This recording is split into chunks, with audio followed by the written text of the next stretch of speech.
afternoon, and welcome back to Never Is Now, ADL's signature summit on anti-Semitism and hate. I am Tracy Labgold, and I am honored to be the moderator for diverse voices in the Jewish community. I have been involved with ADL, both in Florida where I live and nationally, for over a decade. ADL's dual mission encapsulates everything I hold dear, lifting up and protecting marginalized communities and my Jewish identity. Today, we will have a conversation about current issues through the lens of the diversity of the Jewish experience. We need to recognize and celebrate the fact that the Jewish people are extremely diverse and make sure that we amplify a wider range of the Jewish experience. You don't need me to tell you how crazy this year has been with the COVID pandemic, civil unrest, a reckoning with systemic racism and police brutality, and an election. Now, let me introduce today's speakers. Dr. Ilan Shapiro was born and raised in Mexico City. Involved early in Boy Scouts and other socially driven organizations, he earned his MD and became the liaison between the World Health Organization and the Mexican Secretariat of Health. Following his training in pediatrics at Mount Sinai in Chicago, he helped develop binational projects to enrich the health of underserved communities. Today, he is a medical director in Southern California and has a passion to translate medicalish to a language that the community can use to choose health and wellness pathways. Dr. Joy Layden holds the Gottsman Chair in English at Yeshiva University, and in 2007, became the first openly transgender employee of an Orthodox Jewish institution. Author of 9 books of poetry and an excellent memoir, Through the Door of Life, A Jewish Journey Between Genders, and The Soul of the Stranger, Reading God and Torah from a Transgender Perspective. She serves on the board of Keshet, an organization devoted to full inclusion of LGBTQ Jews in the Jewish world. Rabbi Yonason Perry was born in Tucson, Arizona, and raised by his Ashkenazi mother and non-Jewish Black father. He grew up in a secular home environment with minimal interaction with the Jewish community. When Yonason turned 19, he was introduced to Chabad, which brought him to accept a life of Torah observance.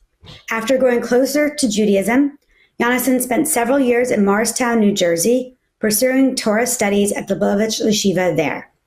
While studying in Morristown, Yonason traveled to different yeshivas to educate students on the detriment of internal racism within the Orthodox Jewish community.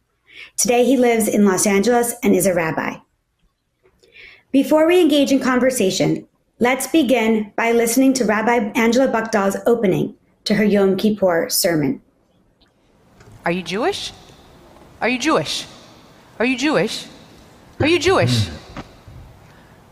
The Lubavitchers parked their mitzvah tank at the corner of my college post office. Remember those? And posed this question repeatedly like a jingle to students passing by. In the early 90s, Yale was about 25% Jewish. So asking, "Are you Jewish?" was like shooting fish in a barrel. Most of my Jewish friends were accosted multiple times each day.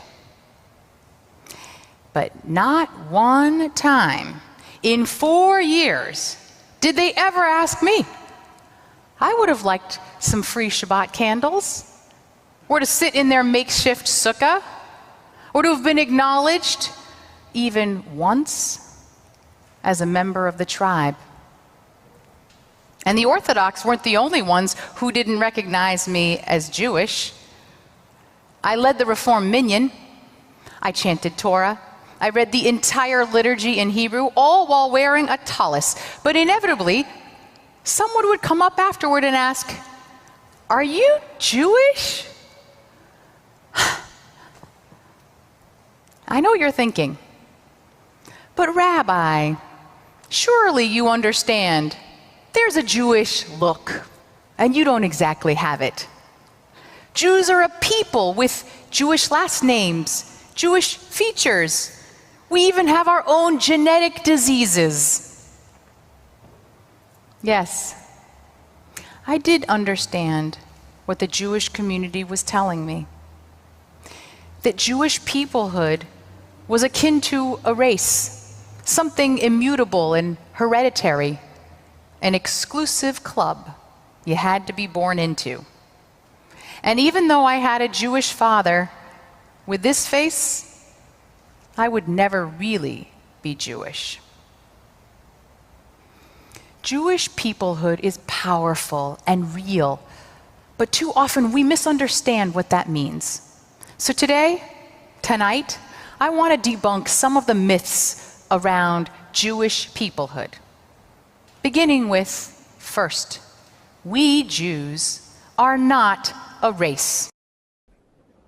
If you would like to hear the rest of Rabbi Buchdahl's powerful sermon, and I highly recommend doing so, you can find it online.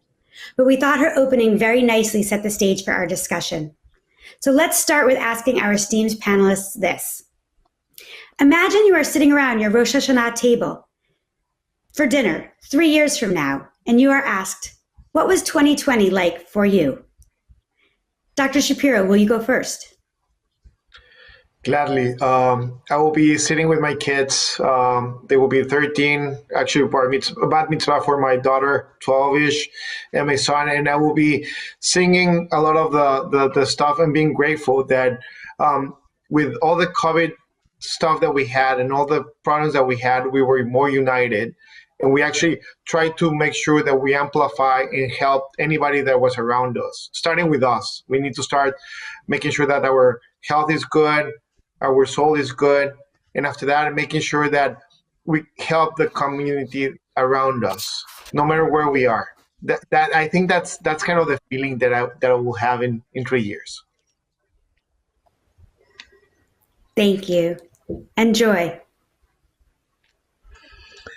When I started thinking about this question, I realized already Rosh Hashanah feels like several years ago. One of the things that 2020 has been like for me is this sense that from week to week, my understanding of the world that I'm living in is different. It is nice to imagine being able to sit with other people around a table, though. So I'm guessing that things are better, we're imagining, 3 years from now.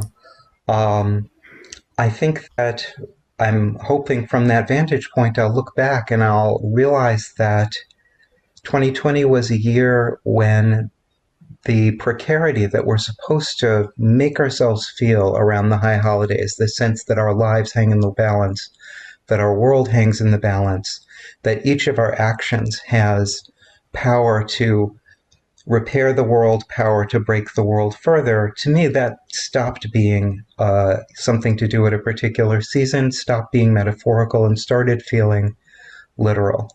I felt that way as a citizen, that the way that I behave, the way that I speak, is either hurting my country, driving people apart from each other, or helping people understand and bring one another together. And as a part of an ecological system that is the entire world, I've realized that. And I would say as a spiritual, like as a religious person, I've realized that my fantasy that I have some kind of immutable core of values or goodness or something that I can rely on is not true. That all around me, I see people who are also intelligent and also seem good and making decisions that sometimes seem crazy to me. And I have to look at that as a mirror and say, wow, I need to constantly be examining my actions because that's me also. So I'm hoping that I'm saying that from the feeling of like, and now things are less precarious. But nonetheless, I think that that there's a deep truth that I don't want to let go of, no matter how much better the world may be. Thank you for that. And Rabbi. So for me, 2020 has been an interesting year, obviously, but I like to think of it in particular terms that are like a catapult, right? And say that as every generation goes further and further, we become further removed from spirituality, from, just basic things like that, but also in the past, decade or so, even from each other, from from interactions, normal interactions with fellow people. And that one last pull down on this catapult will hopefully send us, skyrocketing forward, in the sense of sometimes you go on, you wake up and you'll spend hours before you even have a sip of water, coffee, food, whatever it is. But let it be a fast day, right? When you're forced to not eat, drink, anything like that, you're thirsty, you're hungry. And for me, the past few years, the past decade really is, social media and phones, and, you see a lot of studies involved, studies on people with their heads constantly down, or always on their phone, or always behind a computer, not really engaging with other people. The fact that we've been forced to live this way has kind of led a lot of people to missing human interaction. And I have hopes that when I'm having this conversation, it'll be an explanation as to why people will become so close to one another again, and to valuing human interaction once again. Thank you all so much. So since the presence of COVID hung so much over your opening remarks, I want to turn to the doctor first. Dr. Shapiro, you've been working on the front lines of COVID in a hospital in Los Angeles. Can you share how your Jewish values have guided you during this extremely difficult work? It's quite interesting to have Ilan Shapiro and when they come and I start speaking Spanish fluently, there's like this range of, okay, you're Ilan Shapiro, and you have all these things that are mixing and matching, and we're expecting something, and they go between them and go in Spanish, like, oh my God, you're speaking Spanish? Yes, I know that I'm speaking Spanish. And for reality right now, the Jewish values have been for all the activities that we're doing right now. The part of equity, equality, to make sure that everybody has a fair chance to survive, a fair chance to actually be preventing an infection that we're having right now. We're going right now to the streets with people that need help. There's a lot of elderly people around LA County and Orange County. We're trying to help them, driving them food. One of the things that we have been trying very, very highly is that, yes, there's COVID-19, but there's something called diabetes. There's other things called cancer, prevention, even with kids. Then we're needing to make sure that we're creating, the important things of what's happening right now, but importance of the continuity, that I see that as part of the Jewish values of making sure that we're preventing problems for the future and we're learning. A lot of the things that we do in every day is making sure that we are sharing information and creating an open debate about it. And that's something that we do have a lot of on the Judaic, ideas, that we can share ideas. Maybe we don't like them that much, but the openness of sharing ideas on how to improve processes, how to protect our community has been amazing. And most importantly, how to protect ourselves. And I'm not talking about wearing a mask, social distancing. We know that we need to be doing that, washing our hands, we need to be doing that. But the part of waking up every morning, saying a prayer, making sure that we're giving thanks to God that we are here and we can do God's work and we can actually push it forward, and making sure that we are helping more people. My mission every day from the beginning until now has been to make sure that we're spreading as much education as possible, making sure that the values are there, and most importantly, to prevent from everything that we're learning right now, to prevent any problems for the future, in order for us to learn and be hopeful that we will be more joyful and healthy in the next coming months. Thank you so much. Doctor, I have a lot of Spanish-speaking friends, Jewish Spanish-speaking friends, who say they've often received the same reaction. If it's okay, I can share. I always start with the jalapeno joke, that I have a jalapeno stroking my throat. That way, people understand that it's okay to be different. And I play a lot with the stereotype of what they were imagining at that moment, and trying to break that, acknowledging that there's something different and it's okay. Let's put that on the back burner. Let's talk. Let's have a conversation now that we put that aside, because we're at the end of the day, we're just humans, and that's one of the things that I have learned a lot. That even coming here, having the accent, and I 85% of all my patients I have treated here in the U.S., in Chicago, in Florida, immigrant communities here in LA County, Orange County, and they're Hispanos, and creating that bridge of we are all together makes a huge difference. So I want to ask the rabbi, can you talk a little bit about your Jewish journey and share some of your thoughts on the real or perceived assumptions that people might make about you and how that affects your Judaism? So I grew up, my mother's Ashkenazi. I grew up, going to synagogue and things like that. I've been asked several times about, my, when I converted, when I became an adult, or there were times when, in my, adolescence that I wasn't visibly, observant. I wasn't observant at all at the time, that I would be kind of questioned or, asked to prove, saying a bracha or say Shema or whatever it was, question like that. But when I joined the Frum world, the Orthodox Torah observant world, I very seldom ran into any kind of things like that. Every now and then I would have, the question asked of when did you, convert? I guess the assumption was that I converted. Not that it's an insult to be a convert, but the assumption that because my, ethnicity, my ethnic background maybe didn't match up to the generalized, demographics of the Jewish world, that, the question obviously was posed when I converted. But other than that, and that was very seldom that ever occurred. But there's the obvious assumption that if you are not from, an Ashkenazi background, a Sephardic background, a Mizrahi background, that at some point there was an inclusion that took place. There was a joining of some parent, some familial background that joined the Jewish people. Thank you for that. Professor Layden, I know that identity is something that you think about, write about, and talk about a lot. I wanted to know if you had reflections on that. And also I wanted to ask you, you are the first openly transgender professor at an Orthodox Jewish institution. How have you been received? How has your identity been received by your colleagues and your students?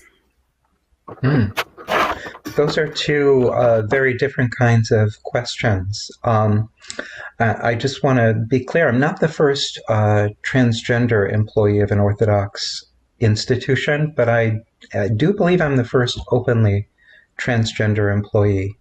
In fact, although I'm not sure she realizes it, the dean of my college had a secretary who was also transgender but did not reveal that she was trans at the time.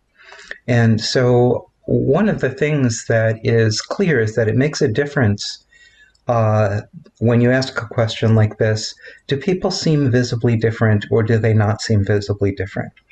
Right? In relation and against what assumptions of normativity, right?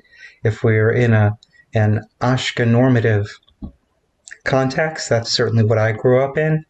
Any Jew who was Spanish speaking or came from Mexico, or who had a parent of color, I mean, it was such a narrow view of what was normal, and I was completely unaware of it.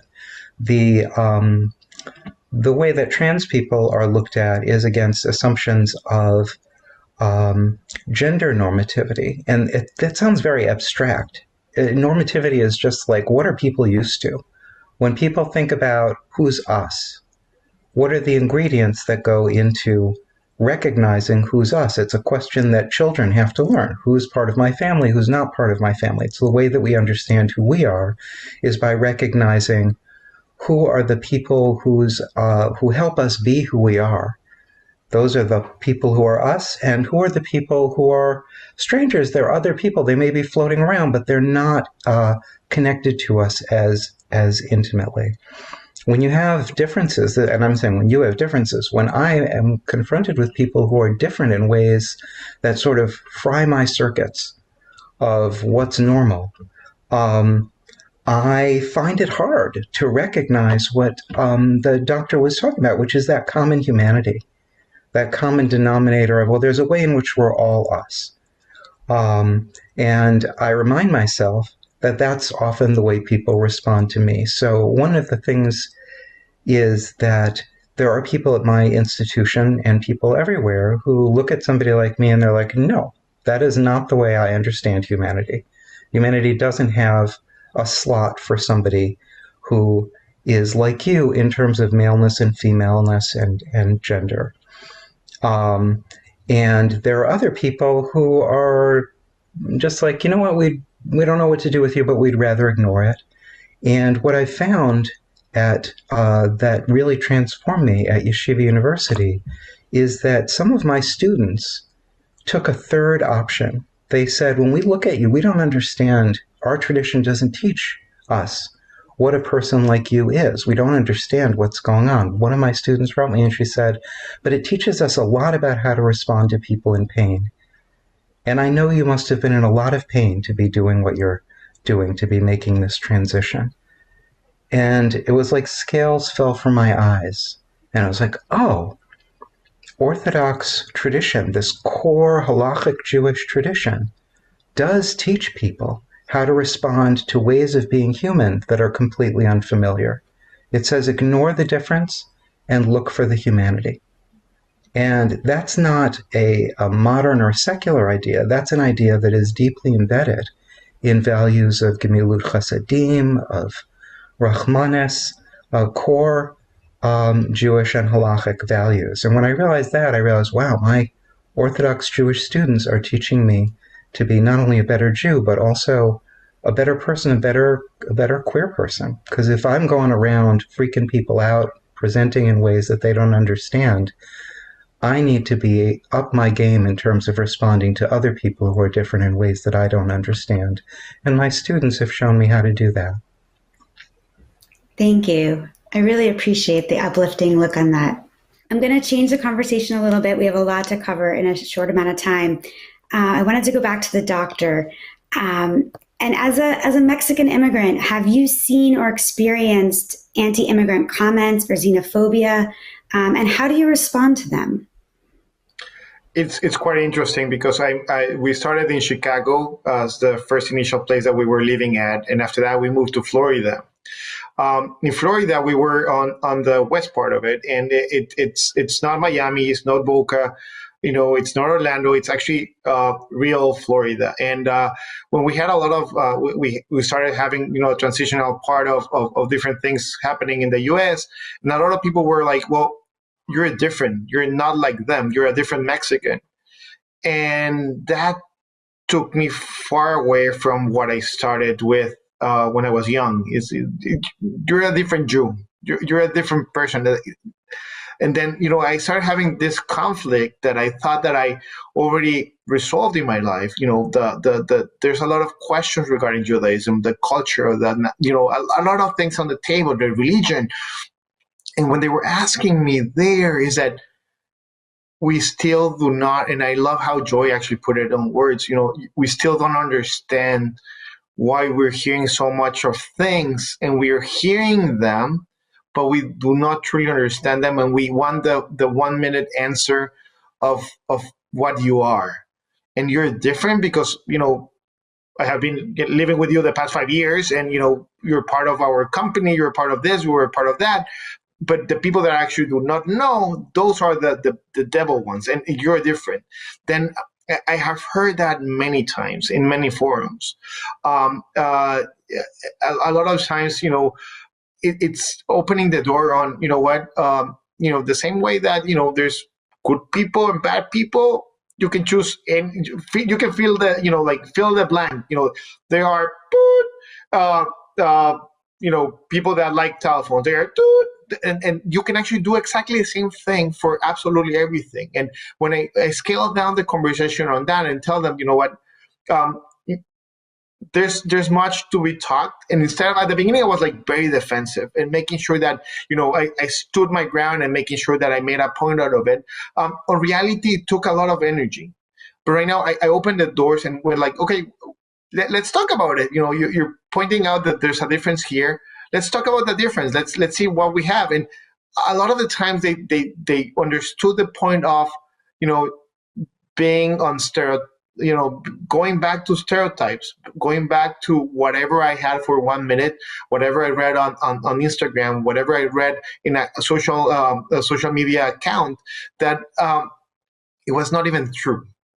Then scaling back, making sure that the question, creating a dialogue, because right now, one of the things that I have learned from Mexico, in Chicago, Florida, here in LA and Orange County, is that the only constant in life is actually, change. Then if we don't embrace that and we don't create, pathways to understand the difference between everybody, we'll be all tantruming. We always we want like the difference, the things that are like, we feel secure, the things that look like us, and wasting a lot of energy on hatred and creating barriers that we actually, they don't exist. We are all humans, and that's why I do the job that I do and the work that I do. I'm the first, on the family actually to migrate here with my wife, and then my kids were born here, and we were the first ones to actually create that part. And that's why when I see someone that it's here and they need help in a different language, I open my arms. And it doesn't need to be Spanish; it could be Russian. I have patients that come from Middle East and other places. That's opening the door. That there's a lot of wind out there, a lot of things that I don't understand, but I'm open to learn more about you and where you're coming from. Thank you so much for that. I think that oftentimes people feel safer if they can put us all in a box and not open up to a whole spectrum of diversity. Each of us is multifaceted, and I think we lose a lot when we try to narrow identities or peoples or cultures into very small spots. On this theme, Rabbi, I wanted to ask you, I've seen Jews call out anti-Semitism in the Black community, and I've seen people of color calling out racism in the Jewish community. I've heard Jewish people say that since we were marching on Washington, we couldn't possibly be racist. And it just seems to me like a lot of pointing fingers and playing defense. And I'd love to hear your thoughts on this. So I have to say that I can corroborate with both, that there's instances of both, racism in the Jewish community and anti-Semitism in the Black community, the non-Jewish Black community. And at the end of the day, a person's, affiliations or, certain actions or different things that they may have done for the other, specific demographic doesn't mean that a behavior, a phrase, some interaction doesn't come off as prejudice or offensive to the other. So there really is no, there's no, free pass to, saying, this is my excuse for this behavior. There's no way that I could be considered whatever, you're claiming that I offended you.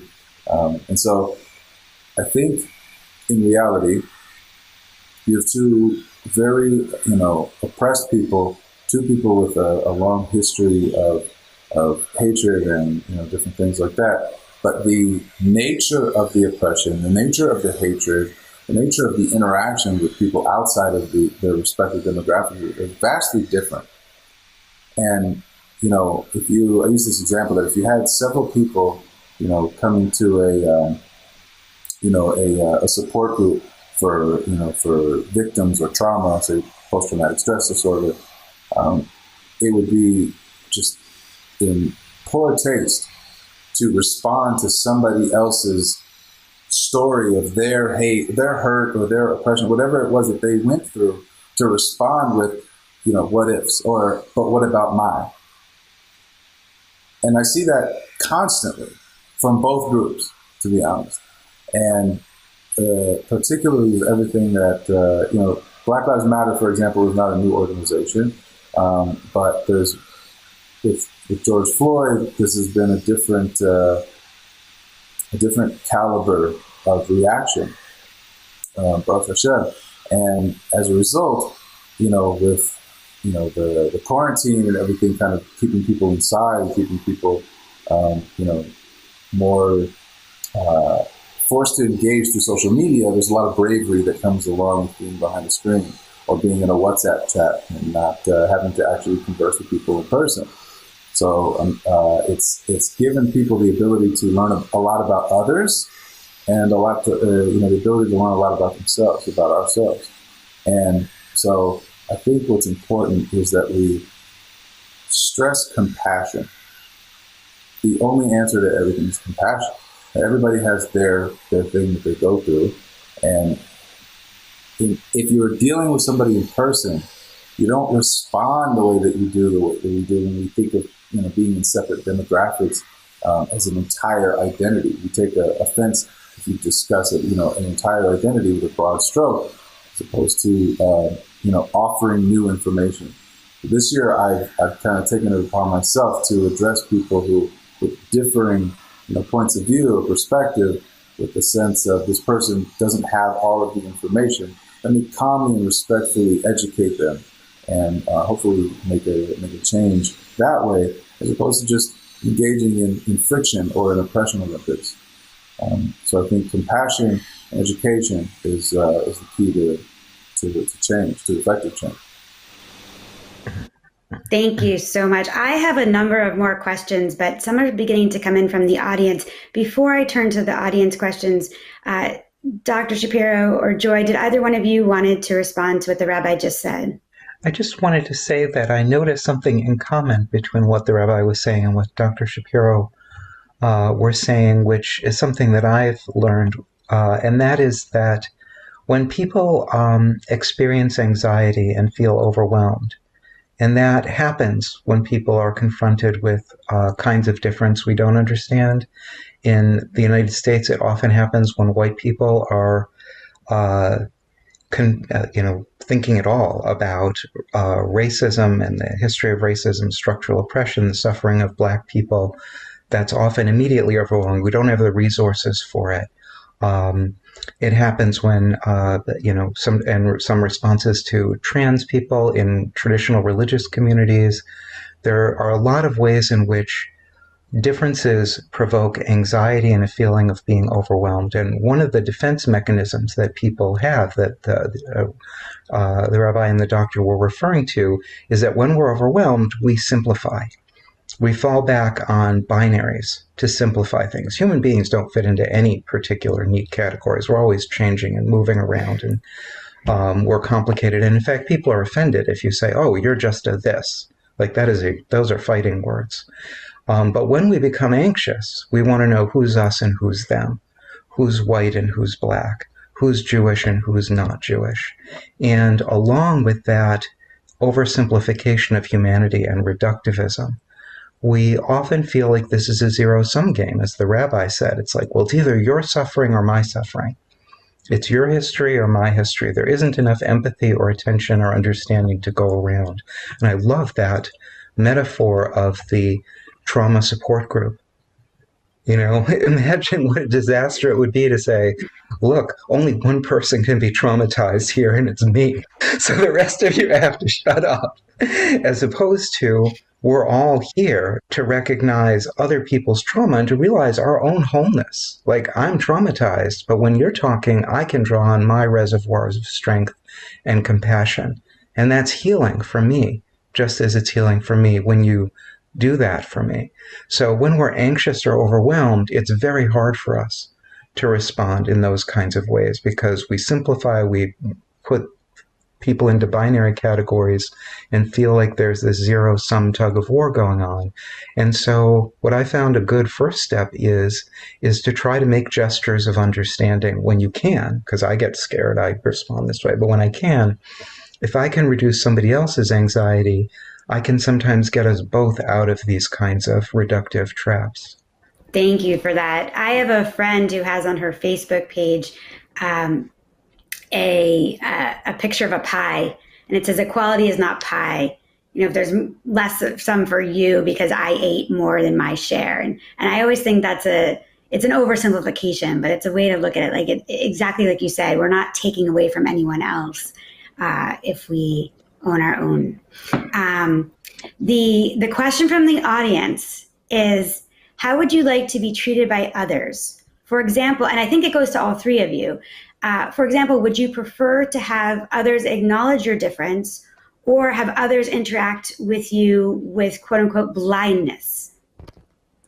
I'm going to take this one up front. I love when they ask me questions. I want the conflict, and let me tell you why. I think that when we actually, we all need a little bit of growing pains in order to grow and have a lot of be the people that we are, and I think that having tough questions and answering them, and in everybody actually in the entire communication, and actually from them to us to actually a united front, and everybody will understand better if we're not afraid of asking. Because there's a way that you can actually ask a question and it's like throwing like a knife, or there's a way that you actually just sharing your feelings, your questions. And I love what Joy actually was sharing with us, that when someone actually comes and asks really a really good question about what they feel they're not understanding, and we can actually go to a level that yes, you're Mexican and Jew, and you were living in Mexico City and you love tacos, and you actually do gefilte fish with chili and stuff, and having those conversations and making it on a positive way, where you're sharing what you are and what you believe and what you feel, and they are sharing, the questions, doubts, fears, and most of us at the end of the day go like, oh, I want to try gefilte fish with chili, or what, that was interesting. Then Mexico City and being a Jew, how was it? Then it opens other chapters, and the usual 3 or 4 initial questions are kind of the top of the iceberg. Those are the conversation started. By the way, what do you do for a living? Do you work or study? Those are kind of the first questions, and then you start on the meat part, the changing part, the way where you can actually create value for humanity on the way that you're interacting with other people. But if we're just afraid of interacting and we are on a bubble, and yes, I'm Mexican and Jewish, I don't want to talk about it, or what, I feel very offended, you didn't know that we're Jews in Mexico, or, then we start like, again, the play of and we're downsizing the power words of actually discussion and communication. Then that's where I think that it's the values that I share. And I always ask my kids, by the way, and my patients, they're like, I'm here as your server, I'm your waiters here, I'm going to give you the menu and you can choose what you want. Some days you will like something that it's not on the menu, sometimes you don't like that because you're allergic, but at least we are having a communication, we're having a conversation, and that's the only way that we can actually move forward. No, sorry. So, first of all, one of my closest friends is an Orthodox Mexican-American Jew, so I'm going to have a conversation with him as to why he didn't suggest chilies and gefilte fish. But moving on from there, I would say that I agree. I'm all for the conversation. At this point, I recognize that people are still, there's a transitional period. People may not be used to seeing people outside of their usual boxes of what their Jewish ethnic identities are, but so conversation is obviously welcome. Whatever results in not ignoring my existence or our existence, that's what's most important. So I am not team colorblindness. I'm just not. I think I had a situation where I was in a Whole Foods and I was in the produce section, and a young lady came up to me and said, excuse me, complete stranger, she said, I just want to tell you, I see you, and I don't think, hey, this is a different person. I see you, and you're no different than me. And I don't know, maybe it was a bad day. Normally I just smile and say thank you, but for whatever reason I responded. I said, you shouldn't have to not see me as a different person to accept me. It should be okay that I'm different and you still accept me as if I weren't. But to ignore my differences is not okay. It's not the goal. So, but I recognize that it's almost like a transitional stage. If colorblindness was the step leading to accepting one another and celebrating our differences and getting to know each other's differences, then I think that's great. There's a person who's involved in trying to seek out the lost tribes. And one of the arguments that he made, he says, the conversation he had with a group of people who claim, to be from the descendants of the House of Israel, and they argue, I have to accept rabbinic Judaism, this and that. So not to get into that, my opinion on that, his response is when a long lost, relative comes home finally after years, the first question you ask them isn't if they daven mincha already or if they're still keeping kosher, right? That the first thing you do is hug them, welcome, let me meet your family, meet my family, tell me about your story, let me tell you about mine. This idea of inclusivity and loving one another, even, in celebration with our differences, to know more about one another because of those differences. And also it can help to understand a circumstance differently. So, for example, Jews in America may not be, very versed in all of the nuances of what it means to be Black in America. However, Black Jews in America know very well what the Black experience in America is. So by having a conversation with somebody who's a Black Jew, meaning we're Jewish, that is our identity. We are Jews. However, in America, a person with any Black descendants, there was something called the one drop rule, where if you had any Black ancestry during the days of segregation, you went to a Black school. So regardless of a person's identity, if you're considered Black in America, you're Black, and you get the Black treatment in America. So by having dialogue and by having conversation, a person can get to know these things. And so I'm actually part of an organization with several friends of mine who are all Black and Orthodox. And we started an organization called Kamocha, and our whole thing is educating non-Black members of the Jewish community as to our presence and to our experience and things like that. It's mostly for the Black Orthodox Jewish community, but by having these dialogues and these conversations, the idea is that eventually not asking questions won't be because of trying to ignore my existence or not, address the elephant in the room, but just because it's completely normal for me to be in the room. I love that. Thank you.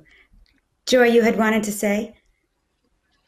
Oh, yeah. I wanted to say that I really agree that curiosity I'm an educator. So I can't actually teach anybody who's not curious. It doesn't matter how brilliant I think what I'm saying is. If a student is not wondering about what I'm talking about, trust me, they are not learning anything. So the first step to understanding is curiosity, and human beings are naturally curious about differences from one another. Most of us are not great, actually, at figuring out how to tactfully ask personal questions. Honestly, it's not something I've ever been trained in. It's more like, oh, that was a bad choice, like a trial and error kind of thing. So it doesn't always go well. But in general, like when I came back to Yeshiva University, I kept my office door open, and nobody was ever rude to me. Nobody has ever been rude to me. None of the students were. But many of them really didn't know what to make of me. And there would be like these small knots of students outside my door. They thought I couldn't see them, but they were looking at me. They wanted to see what a person like me was. And that was curiosity. That was fine. They were trying to do it in a respectful way. They didn't want to make me feel burdened by their curiosity. At the same time, they felt like they couldn't ask me questions, partly because in the school environment, you weren't supposed to say things like transgender or gay or queer. These were words that were from a secular world that was not, wasn't consonant with this. Even now, the school is not comfortable with this. And so I don't think anybody's colorblind in that sense with regard to me. I don't think anybody doesn't see me as different. But when people don't speak about one another's differences, I think it tends to harden into like a don't ask, don't tell policy. Differences become unspeakable, and colorblindness becomes a way of pretending that we've reached the stage the rabbi was talking about, where we all know each other so well we don't have to ask. But actually, it's that we're the children at the Seder who don't know enough to even know how to ask the question. because I'm a professor, I'm a professional educator. And so often I respond the way the doctor and the rabbi are. It's like, oh, good, you want to ask a question? Let's go. This is exciting. I'll learn about you. You'll learn about me. Together we'll create more understanding of what it is to be human. But when I'm not in my professional capacity, when I'm just a person on the street, I don't have the armor of my title and my role and my degrees and all of this stuff. Sometimes I feel too vulnerable to do that. And sometimes somebody who is curious but not artful with a question. And I'm in a place of vulnerability or smallness, I guess, is what Jewish tradition would say. A place of, katnut, not gadlut. Sometimes it is hard for me to respond to other people's curiosity in a way that's positive. And I would say that some of the confusion around when you're supposed to be curious and when you're not has to do with the hard calculus of figuring out when the person that you're curious about is or isn't in a place where they can talk. And I think if we take it out of the realm of difference and we say, okay, you've just gone through a horrible divorce. I'm curious. How do I tell whether this is a good moment or not to ask you about what you went through? And like, we make those calculations with regards to other kinds of differences. And I think we can bring those same skills to not when I'm doing a talk as a professor or a professional, but when I'm there as an individual. You might look at me and say, wow, she looks a little sad. She looks right. There are times when it might be better and times when I might need something else from you, a different kind of recognition of my humanness. But as the rabbi is saying, I never want you to just look away like, oh, I don't know what to do with her. I'll pretend she's not there. That's never what I'm hoping for. Yes, absolutely. Because we all want to be fully seen. And I think in order to be able to fully see others, we have to be able to look into ourselves and to engage in that dialogue. And so for that, I'm so thankful for this conversation today. I do want to end on a positive note. So what makes you hopeful for the future? Oh, I actually have one that is amazing from my kid.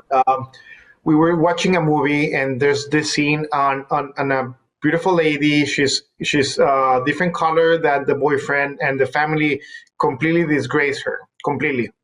And she goes with me like, Daddy, but why that happened?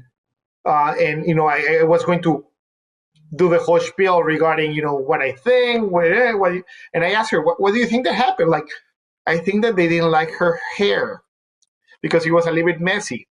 Then that's the next generation of kids that I want to see following us. The ones that actually will tell us the way that the world is as human being, without colors, religions, and everything, that we're not fighting for that pie that it's there, that we're actually adding more pie to the table, that we actually can share that table, and we can actually share our where we're coming from, the stories, because trust me, we all want the same thing. We want to be safe. We want to be acknowledged. We want a better future for me as a person and for my community around me. And I think that nobody can actually destroy that, and then nobody can go against that. Then we need to make sure that the next following years that are coming in front of our lives, that we transmit that in our future generations. So I'll say that I'm also hopeful in our children's generation, the next generation, because we're doing this work now. Growing up, looked to the leaders of the generation just before us, and also my teachers and Rabbanim and different things that are doing the work that's necessary for us to succeed. And so the fact that we're focusing on the right things and we continue to kind of push that forward. And again, I don't speak for all Black Jews in the world, but from my perspective, I think that's the biggest thing is education. Biggest thing is education. And I'm sure both the doctor and the professor will agree with me that without education, we wouldn't be, as a Jewish people, who we are today and throughout history. And so I think we continue to do the work and let the next generation thrive and make sure that they have all the tools to do so. I completely agree. I would say that what the doctor and the rabbi have said, that gives me hope. honestly. I think everything that you've said is illuminating and point ways toward a better future, and I'm very grateful for the things you've said. A thing that is somewhat less recent that gives me hope is in the Torah, when God repeatedly tells the Israelites, when you get to the promised land and you see somebody who seems like a stranger to you, don't oppress them, because you know the soul of the stranger. And there's something a little crazy about that. It's like, yeah, you'd have to not be human to think people would ever respond that way. Like when we see people who are strangers, that's an opportunity to feel more comfortable being us. Oh, I'm part of this community. I know how things work. I belong here. It's a way of shoring up our own sense of identity. But God not only tells us to do the opposite, to say, when you see somebody who's a stranger, don't think about the comfortable ways you're a part of us. Think about the collective and individual memories you have of being in this position of being strangers. God believes that each of us can do that. And God believes that that can be central to the identity of an entire people. Like a nation, which is a way of creating a sense of us on a large scale. God somehow believes you can build into the core of that nation the memory of having been strangers. It's paradoxical, but I think it is profoundly true, because I've never talked to anybody about my own rather unusual experiences of feeling like a stranger in a world of, binary gender. I've never had anybody indicate that they didn't. Most people can't relate to those experiences, but everybody tells me experiences that they have of their own, of feeling misunderstood, of feeling marginalized and left out. It's like that is the gender we all belong to. We can all access this part of us that is the soul of the stranger. And if we practice that spiritual discipline that's planted in the Torah and repeated over and over again, I think there is always hope. Wow. This is so powerful. I appreciate your thoughts and your energy so much. It has been a real honor and a pleasure to spend the past hour with you. Thank you for your insights, for your vulnerability, for your willingness to share. If I may, one of the things that I was burning an idea that the way that we learn, I can actually be teaching you about Torah and values and everything, and suddenly I trash the book on the can and I burn it, and after that I start like eating all the stuff that I have around me, and I do negative stuff.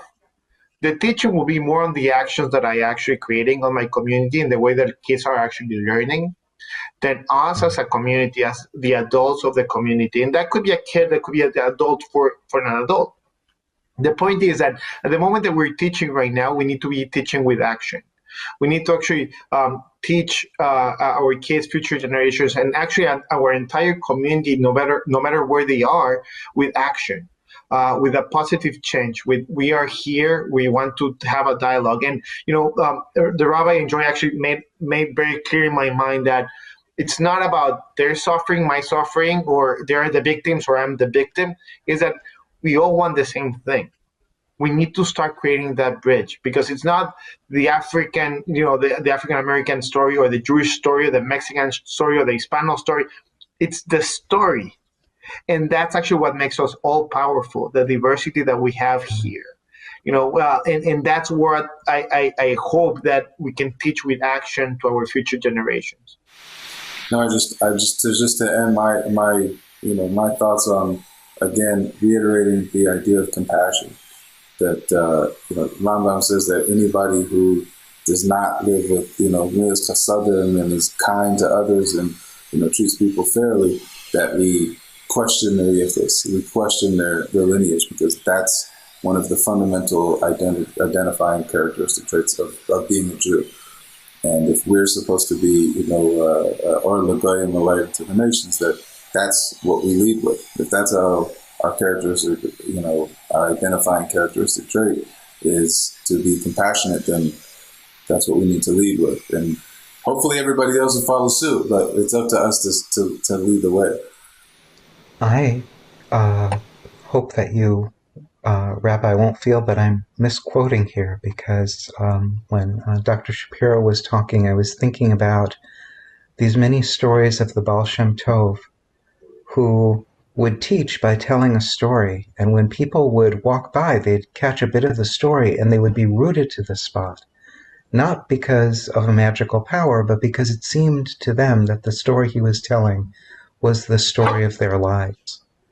And I feel that that is such a profound example. And what Dr. Shapiro was calling us to imagine was a way that we can listen to other people's stories and share our own stories that leads us to see that we're all contributing to this larger unfolding story of humanity. That really, when you're telling your story, you are telling my story.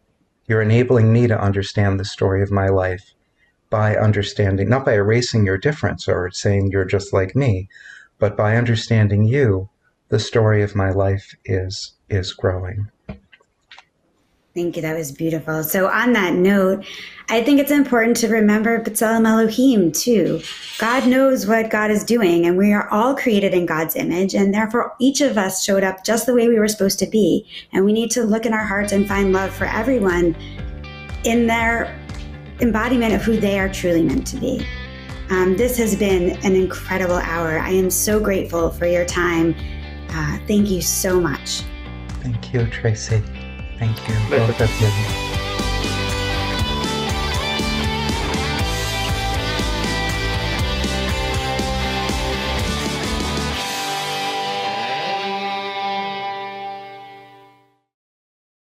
We would be pleased to send a complimentary DVD of this program to anyone who wishes to support JBS with a tax-deductible gift of $36, double chai or more. Simply visit the JBS website at jbstv.org and click on the Donate button to make a donation by PayPal or your credit card. And please indicate the program for which you would like a DVD. Or you can send your tax-deductible check to JBS, Post Office Box 360, Stamford, Connecticut 06904. Or you can call the JBS Pledge Line at 833-MY-JBS-TV. That's 833-695-2788. And again, please remember to indicate which program you would like to receive with our compliments. We thank you for your kind support.